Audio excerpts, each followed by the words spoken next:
जो अधोगति में चले जाते हैं, अचानक जिनके प्राण छूट जाते हैं, उनके लिए ये कथा कर रही है। पितरों की 3 बेटियां, तीनों से गलती हो गई। आप शिव मंदिर में जाएं, कोई गलती ना हो, जल चढ़ाएं, मना नहीं, छींटा ना लगे, धीरे धीरे चढ़ाइए। और एक बात अच्छे से ध्यान में रखिएगा, शिव मंदिर से जब भी वापिस आए, जल चढ़ाकर अपना फर्ज पूरा अदा कर फर्ज से मतलब जब शिव मंदिर से वापिस आए, जो पत्ती, बेलपत्री, फूल शिव जी पे चढ़े थे वो नीचे शिवलिंग पे से नीचे गिर गए हों। एक शिवलिंग रखा है, लाना मिट्टी वाला, लाइए जरा उठा के। अब छत्तीसगढ़ में कथा चल रही, थोड़ा ध्यान से सुन लोगे एकांतेश्वर शिवलिंग का पूरा वृत्तांत। तो आप लोग जो पशुपति व्रत कर रहे हो या कोई भी उपास करते हो, कई लोग कहते हैं हमने करा नहीं हुआ। क्यों नहीं हुआ? उसमें हमारी गलतियों को हमें छाट। ये देखिए,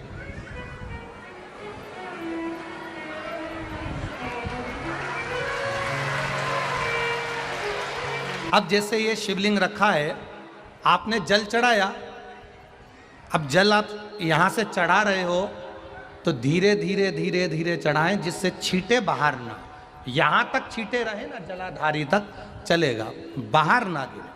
और एक बात का स्मरण रहे,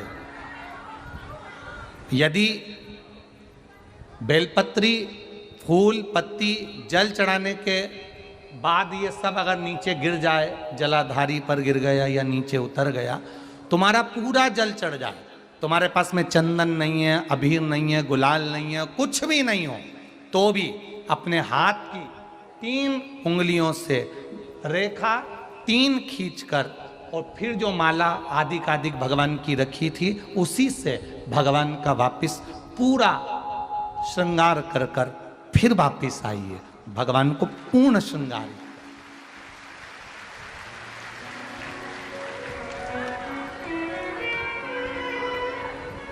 भगवान का पूर्ण श्रृंगार कर कर आइए। कई लोग जल चढ़ाने के बाद में भगवान का जो फूल पत्ती नीचे रखी रहती है, आप, हम ये नहीं कह रहे कि आप अपने घर से लेकर जाओ, आपके पास में कुछ नहीं, 1 लोटा जल चढ़ाओ, जल चढ़ाया, जो फूल पत्ती नीचे रखी हुई है उसी को उठाकर, उसको रखकर, उसी फूल से भगवान का खूब सुंदर श्रृंगार भगवान का कर कर फिर आइए।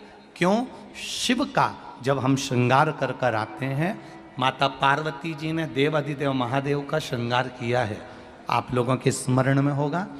राम जी ने माता जानकी का श्रृंगार किया है। रामचरित सुनिए कथा, रामायण सुनिए, आप लोगों ने रामायण सुनी होगी, तो उसमें माता बैठी हैं शिला के ऊपर और भगवान राम उनका श्रृंगार कर रहे हैं, एक कौवा आता है, वो चोंच मार कर जाता है, ये सारा वृत्तांत आप लोगों ने श्रवण किया है। तो राम जी माता सीता का श्रृंगार करते हैं, भगवान कृष्ण राधा जी का श्रृंगार करते हैं।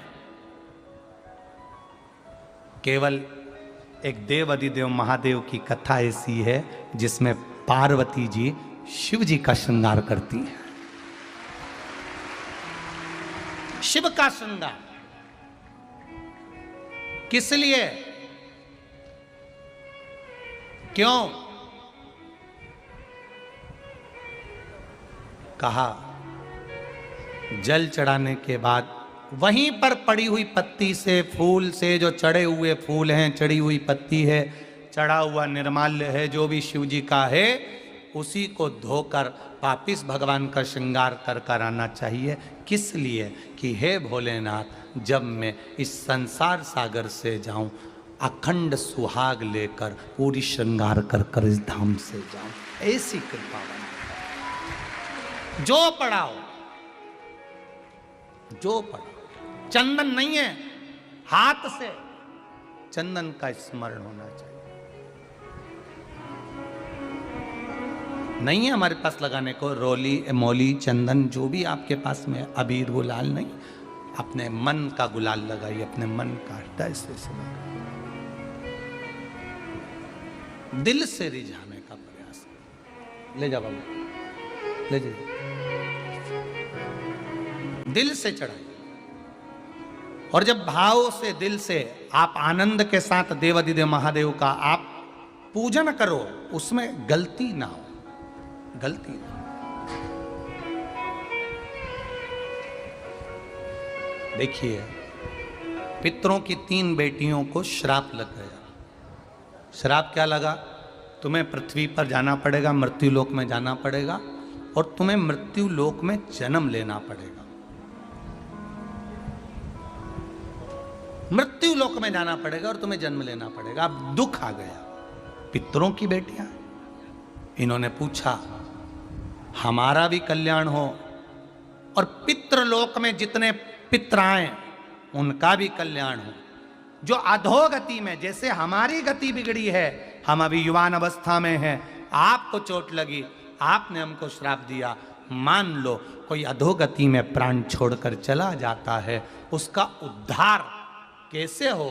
सनकादि ऋषि से पूछ रही, आप कृपा करो, आप दया